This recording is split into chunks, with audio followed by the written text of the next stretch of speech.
Buongiorno, dobro jutro, guten Morgen, buondì. Allora, quanto so sapete che dal 1420 è arrivata qua Vignesie e ha portato anche certi speraulis.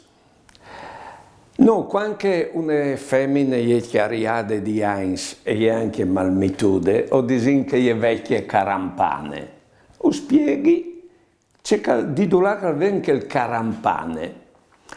A Vignesie hanno deciduto di fare una chiesa di riposo perché le femmine che avevano fatto il mistero. E questa chiesa era la chiesa delle famiglie Rampani. Stan che a Vignesie per di chiesa si in K, allora era la K Rampani, questa chiesa di riposo. E tu capito come, perché dicono che una è vecchia carampane. Tignin a mens che te speraulis che non dicono, è scritta la storia e piardin la lingua si pierde anche la nostra storia. Buone giornate e buone vite.